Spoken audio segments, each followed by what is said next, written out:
E aí, hoje não tem vinheta, porque meu querido amigo Alex, que é quem me dá um apoio na edição dos vídeos, ele se casou no último sábado, que seja muito feliz, então vamos nessa. Hoje eu estou aqui para compartilhar com você quais foram os meus 5 principais erros em vender a teoria das restrições, ou tentar vender a teoria das restrições. Calma. Não pensa que isso é um vídeo para quem tem uma empresa de consultoria e quer vender a teoria das restrições. Não é isso. O que me levou, inclusive, a fazer esse vídeo agora foi um WhatsApp que eu recebi de um grande amigo meu. E aí esse WhatsApp me fez ter esses insights de quais foram os 5 principais motivos que ao longo desses 17 anos me levaram a ter grande dificuldade em vender a teoria das restrições. O primeiro deles, mortal. Você chega na frente do seu colega de trabalho ou de quem quer que seja e faz a seguinte pergunta: e aí, você já ouviu falar da teoria das restrições?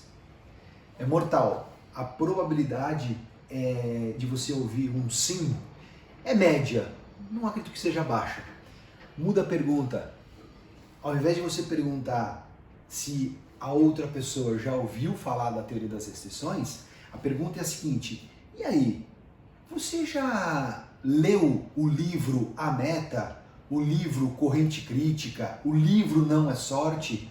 Você aumenta exponencialmente a probabilidade de ouvir um sim, e com isso você já consegue dar um passo importante na conversa com quem você quer vender a teoria das restrições. Mais uma vez, vender não significa necessariamente vender o projeto, um projeto de consultoria ou um treinamento. Vender é vender a sua ideia, vender aquilo que você acredita. Esse é o primeiro erro fundamental. O segundo erro fundamental é que você seja um homem de um livro só. Eu acredito que esse erro não se aplica só e exclusivamente no que diz respeito à dificuldade ou não de se vender a teoria das restrições.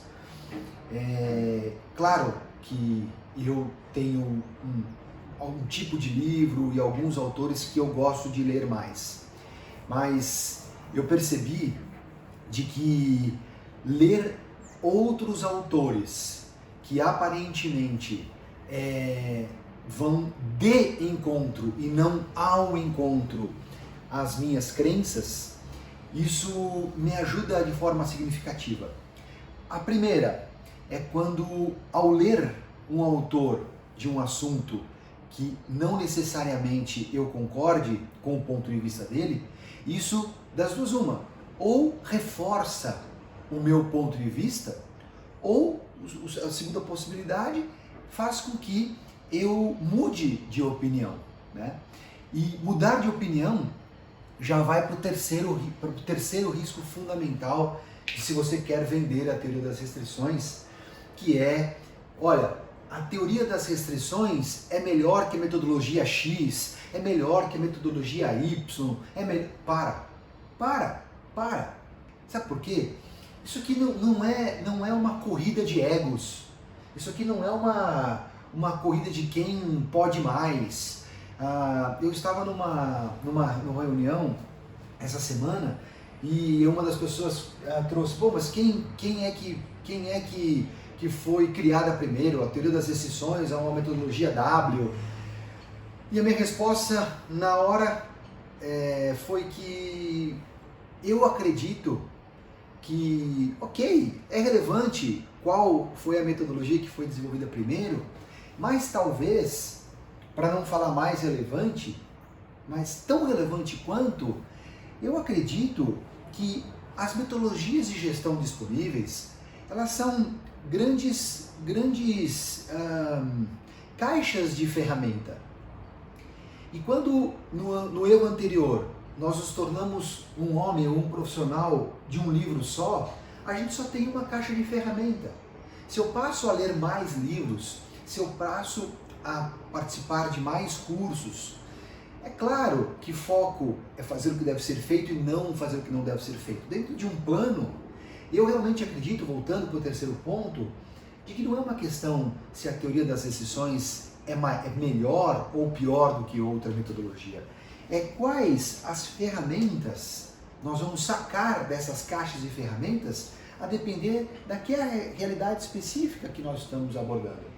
Então, o terceiro erro, minha amiga e meu amigo aí de casa, é a teoria das restrições não é melhor e nem pior do que outras metodologias. Não entra nessa discussão, que você não vai te levar a lugar nenhum. O quarto erro que eu já cometi muito é a seguinte: a teoria das restrições, ela preconiza o ótimo global, de que a soma dos ótimos locais não necessariamente nos levará ao ótimo global. Agora, cuidado. Hoje eu atuo na Goldratt Consulting. A Goldratt Consulting, sem sombra de dúvidas, é a maior empresa de consultoria no mundo que trabalha com a teoria das restrições.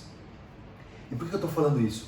Porque eu aprendi com o Márcio Mariano, que é o meu colega, ao longo dos últimos 6 meses, de que muitos projetos que começam com um piloto são projetos que estão sendo muito bem sucedidos. Então, não cometa o erro que eu cometi no passado, de que o início seria necessário por conta de olhar a companhia como um todo, começar um projeto olhando a companhia como um todo. Não. Márcio me ensinou que é possível sim começar identificando uma área piloto, alinhando a expectativa de como é que nós vamos fazer a implantação, quais são os resultados que a gente pode esperar, gera resultado. Não comete esse erro que eu já cometi no passado também não. E o quinto erro é o seguinte: quais são as empresas que já implementaram a teoria das restrições? Cara, se você quer vender a teoria das restrições para alguém, de novo, eu estou sendo repetitivo de propósito. Eu não estou me referindo única e exclusivamente se você é um consultor e que quer colocar dentro do seu escopo a teoria das restrições. Não é isso. O que eu estou dizendo é, com base no WhatsApp do meu amigão, que eu recebi agora há pouco, que tem interesse em permear a teoria das restrições dentro da organização, é o seguinte: você tem que conhecer a fundo os casos de sucesso da teoria das restrições no mundo e inclusive no Brasil. Projetos em segmentos muito distintos, projetos em porte de empresas muito distintos. Então eu faço uma afirmação categórica com base em 17 anos trabalhando com a teoria das restrições. A teoria das restrições, ela sim já se tornou a prática de grandes companhias no Brasil e no mundo. Então, quinto erro, não cometa esse erro.